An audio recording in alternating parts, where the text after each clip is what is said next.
నమస్కారం. పట్టాభిరామ వాడానికి స్వాగతం. ఈరోజు మనం కొన్ని ప్రశ్నలు, వాటికి సమాధానాలు చర్చించుకుందాం.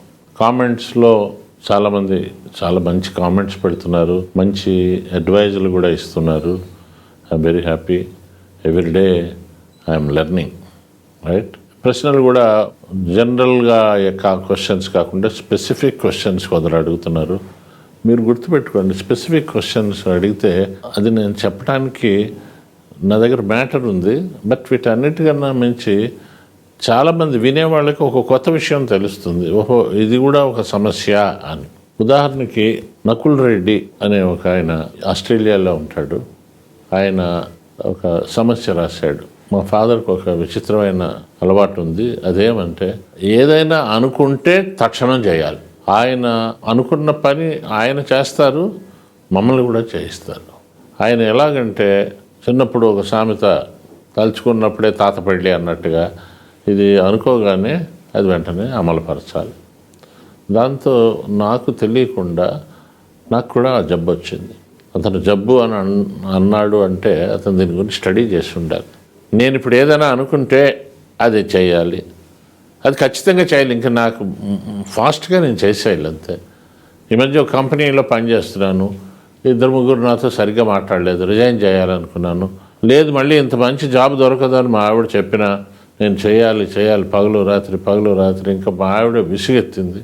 అది రిజైన్ చేసేదాకా నాకు మనశ్శాంతి లేదు. రిజైన్ చేశాను. చేసిన తర్వాత 1 వారం రోజులు బాగున్నాను. ఆ తర్వాత రెస్ట్లెస్నెస్ స్టార్ట్ అయింది. ఎందుకు చేశానా అని. సో నాకు ఇలా అనుకున్న వెంటనే చేయాలి అని అనిపించేది ఏదైనా జబ్బేమో అని నేను మొత్తం గూగుల్ అంతా వెతికాను. ఇది ఒక పర్సనాలిటీ డిజార్డర్ అన్నారు. దీన్ని ఏమంటారు ఏమిటి అని.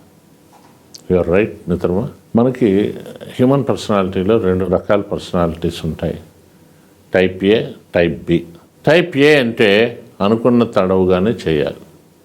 వాళ్ళు డెడ్లైన్స్ పెట్టుకుంటారు, ఆ డెడ్లైన్స్ లోపల పనిచేస్తారు. టైప్ బి పెట్టుకుంటారు, తగిన సమయం తీసుకుంటారు, కొంచెం లేట్ అయినా పర్వాలేదు, ఎక్స్టెన్షన్ చేస్తారు. ఆ కొండ మీద ఉన్న తీసుకురావాలి అంటే ఏమైనా సరే పైకి ఎక్కాలనుకుంటారు టైప్ ఏ. టైప్ బి అంత కొండ మీద ఉంది కదండి, ఏమెక్కుతాను, అది ఎప్పుడో కింద పడుతుంది, అప్పుడు తీసుకుంటాను అంటాడు.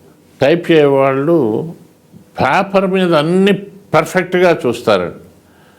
ఆఫీస్ టైం, బాస్ ఉన్నా లేకపోయినా నేను వెళ్ళాలి, వెళ్ళిపోయే టైం కూడా నేను టైంకి వచ్చానంటాడు. టైప్ బి వాళ్ళు ఎలా ఉంటారంటే వాళ్ళు కొంచెం లేట్ అయినా వస్తారు, బట్ పని పూర్తయితేనే కానీ వెళ్ళారు. వీళ్ళకి రూల్స్ ఉంటాయి, రిథమ్ ఉంటుంది. కానీ ఏంటంటే సక్సెస్ అయ్యేదాకా టైప్ బి వాళ్ళు కష్టపడతారు. టైప్ ఏ వాళ్ళు నడవడం ఫాస్ట్గా నడుస్తారు, మాట్లాడడం ఫాస్ట్గా ఉంటారు, తమ వస్తువులన్నీ చాలా పర్ఫెక్ట్గా ఎక్కడో అక్కడ పెట్టుకుని. ఇది చాలా డిసిప్లిన్డ్గా ఉన్నారు అని అనుకుంటాం. కానీ నిత్య జీవితంలో కొన్ని సందర్భాల్లో, ముఖ్యంగా పెళ్ళి అయిన తర్వాత లేదా ఉద్యోగంలోనూ, ఈ పర్ఫెక్షనిజం అనేది ఒక సమస్యగా మారుతుందండి. నేను పర్ఫెక్ట్గా ఉంటాను, నువ్వెందుకు అలా ఉండవు? నేను పొద్దున్నే లేచి స్నానం చేసి నేను తయారవుతాను, వైఫ్ కూడా అదే కంపెనీలో పనిచేస్తుంది, నువ్వు అలా ఎందుకు తయారవు? నీకు వెనకాల చెప్పాలా?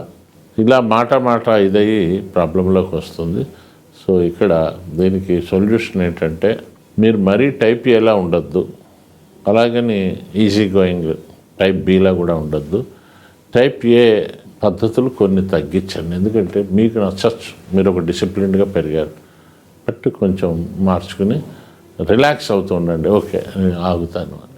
అలాగే ఇది కూడా సింగపూర్, మన తెలుగు వాళ్ళే, అక్కడి నుంచి అనసూయ అని పెట్టారు. ఆమెకి ఈ మధ్య ఏ పని చేసినా ఇంకోసారి చేయాలని, తర్వాత కారులో వెళ్తుంటే ఎక్కడైనా ట్రాఫిక్ సిగ్నల్ దగ్గర ఆగితే బెగ్గర్స్ ఎవరైనా ఉంటారేమో, ఇక్కడ ఉన్నప్పుడు ఆవిడకి అలవాటు, వాళ్ళు వస్తారేమో, వాళ్ళు అద్దం ముట్టుకుంటారేమో, ఇటువంటివన్నీ ఉన్నాయి. బట్ దాంతో ఏమైందంటే నాకు జబ్బులు వస్తాయేమో అనే భయం పట్టుకుంది. ఈవిడ కారులో వెళ్ళినప్పుడు ఒక బెగ్గర్ రాలేదుట, ఒక బెగ్గర్ ముట్టుకోలేదు.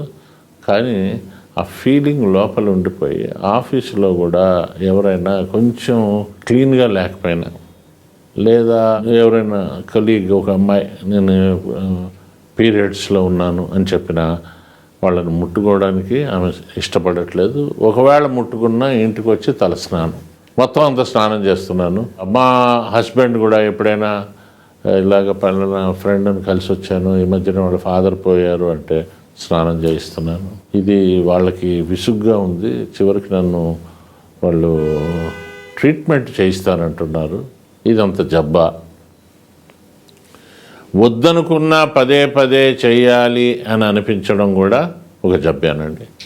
ఈ మధ్యకాలంలో సినిమాల్లో కూడా ఈ జబ్బు పేరు వింటున్నాం, ఓసిడి. ఓసిడి అంటే అబ్సెసివ్ కంపల్సివ్ డిజార్డర్. ఆ మధ్య ఏదో సినిమాలో ప్రకాష్ రాజ్ అంటాడు, ఆ వచ్చిన ఆయన ఎవరో ఇట్లా కనుగొడుతూ ఉంటాడు. ఆవిడ అంటుంది భార్య, ఏంటంటే ఆయన అలా కనుగొడుతున్నారు అంటే, అది ఏం లేదమ్మా, అది ఓసిడి అని ఒక రకమైన జబ్బు అంటారు.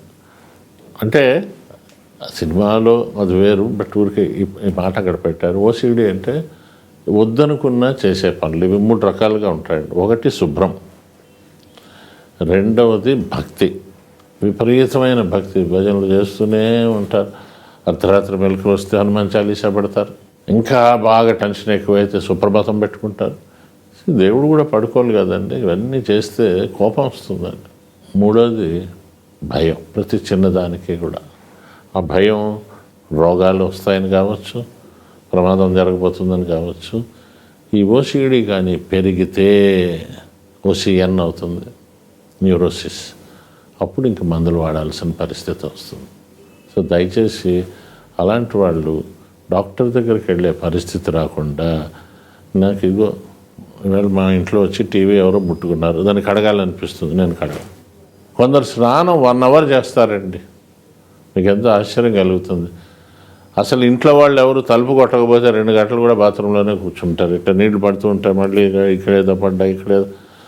వాష్ బేసిన్ ముందు, భోజనం చేసే ముందు అరగంటగా.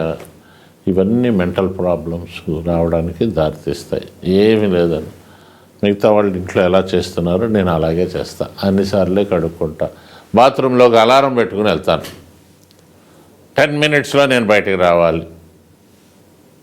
అలాంటి సమస్య ఉన్నవాళ్ళు నేను ఎంతమందిని చూశానండి. వాళ్ళు ఆ ఏ ఇంట్లో అద్దెకున్నారో వాళ్ళు బయటికి తరిమేశారండి. వీళ్ళని 3 ఇళ్ళు 4 ఇళ్ళు సంవత్సరంలో మారిన వాళ్ళు ఉన్నారు. ఆ హస్బెండ్ అంటాడు, సార్ మాకు అసలు ఇల్లే దొరకట్లేదు సార్, చంపుతుంది ఈవిడ, మా ఆవిడ. అందులో నా కర్మ కొద్దీ మా ఇల్లు నుంచి ఆఫీస్కి వెళ్ళే దారిలో శ్మశానం ఉంటుంది. నేను రాగానే బట్టలు విడిచిపెట్టాలి, స్నానం చేయాలి, లేకపోతే రానిది. ఒక పావును చూసినట్టు, సింహాన్ని చూసినట్టు అటే పండి అని చెప్పి చేస్తుంది. ఇవి మనకి నవ్వు రావచ్చు కానీ అండి, అలా ఉన్నారండి. ఇంటికి తాళం వేసి లాగుతారండి, ఊడేదాకా లాగడం. ఏమి లేదండి, సింపుల్ సైకలాజికల్గా. మేము ఈవెన్ హిప్నాసిస్లో కూడా చేసేది అదే. నువ్వు భయపడిన కొద్దీ భయం ఎక్కువ అవుతుంది. నువ్వు భయపడాల్సింది ఆ భయానికే తప్ప, ఇది ఏదో అయిపోతుంది, నాకేదో రోగం వస్తుంది, నేను చచ్చిపోతాను, మా పిల్లలకి ఏదో అవుతుంది, ఏమీ లేదు. Don't interfere in the administration of God. మనకు ఓ రోజు ఓ డేట్ ఉందండి, ఆ డేట్ని మనం పోతాం. ఈలోగానే కంగారు పడిపోయి. సో ఓసిడి అనేది అది తీవ్రమైన జబ్బు కాదండి, చాలా సింపుల్ డిజార్డర్. కానీ డిసీజ్ చేసుకుని అతి శుభ్రం పేరుతోటి ఒకసారి ఒక ఆవిడని తీసుకొచ్చారు నా దగ్గరికి. ఆవిడ శుభ్రంతో ఇదితోటి ఆఖరికి ఇంట్లో వంట వండేటప్పుడు పని మనుషులు కడిగిన గిన్నెల్ని మళ్ళీ కడిగి ఆఖరికి వండుకోవడం. ఆ వండుకున్నది కూడా ఎవరైనా కోడలు గిన్నె ముట్టుకుందని మళ్ళీ అది కింద పడేయడం. చివరికి అసలు మనుషులు ఎవరైనా వండిన వంట కూడా తినడం మానేసిందండి. సన్నగా అయిపోయింది, సిక్ అయిపోతుంది. ఏం చేయనైనా ఏ స్థాయికి వెళ్ళిందంటే, మనిషి ముట్టుకొని ఫుడ్ తినాలి. అరటిపండు వచ్చి తినేది, రోజుకి 4 అరటిపళ్ళు, కొబ్బరి బొండాల్లో రసం, అంతే. ఈ 2 ఇక కొడుకు కోడలు భరించలేకపోయారండి. పిచ్చి ఆసుపత్రికి తీసుకెళ్దామంటే ఏదో మందు ఇస్తారు కానీ అది పిచ్చి కాదు, ఎంత చెప్పినా వినట్లేదు. అతి శుభ్రం, చిన్నప్పటి నుంచి మడి జాగ్రత్తలు ఇవన్నీ ఉన్నాయి. సరే ఇంకొన్ని సజెషన్స్ ఇచ్చి ఇప్పుడు మీకు చెప్పినవి అన్నీ చెప్పాను. చెప్పాక ఒక 15 నిమిషాల తర్వాత ఆవిడకి చెప్పాను, మీరు బయటికి వెళ్ళి హోటల్లో తినేసి రండి, ఇంకా సాయంత్రం మాట్లాడాలి. ఏమీ అవ్వదు, వెళ్ళండి అన్నాను. వెళ్ళి తిందండి. సాయంత్రం మా ఆఫీస్ బయట చిన్న బడ్డీ ఉంటుంది, అక్కడ టీ తాగండి అని. తాగదని అనుకున్నానండి. తనకి చెప్పాను, నేను మొత్తం అందరూ వదిలేస్తారు, మీ ఇంట్లో వాళ్ళందరికీ పిచ్చి పట్టుకుంటుంది. తినేసింది నార్మలే. అంటే ఇక్కడ చెప్పదలుచుకుంది ఏంటంటే, సంవత్సరాలు దీన్ని అలా పోషించడం కన్నా సరిగ్గా మీ గురించి మీరు ఆలోచిస్తే 1 డే, ఇప్పుడు నా దగ్గర 1 అవర్లో పోయింది. ఈ ప్రతి ఊర్లో ఇలాంటి సైకాలజిస్టులు ఉన్నారండి, సైకాట్రిస్టులు ఉన్నారు. తగ్గించుకోండి, ఇవన్నీ తెచ్చుకున్న జబ్బులు. ఓసిడి అంత ప్రమాదమైనది కాదు. ఓకే, నమస్కారం. ఈ కార్యక్రమాన్ని మీరు క్రమం తప్పకుండా చూస్తున్నందుకు చాలా సంతోషంగా ఉంది. ఈ కార్యక్రమాన్ని మనం ఇంకా అద్భుతంగా చేయాలి అంటే మీరు అందరూ చూస్తూ ఉండండి, కామెంట్స్ పెట్టి ఇంకా ఎలా చేస్తే బాగుంటుందో చెప్పండి. దీంతోపాటు మర్చిపోకూడదు ఏంటంటే, మీ ఫ్రెండ్స్కి, రిలేటివ్స్కి ఇది షేర్ చేయండి. షేర్ చేసి వారు సబ్స్క్రైబ్ చేసేలా చేయండి. దానివల్ల వారికి వచ్చే బెనిఫిట్, నాకు వచ్చే బెనిఫిట్, చివరికి సమాజానికి వచ్చే బెనిఫిట్ చాలా ఉంది సుమా.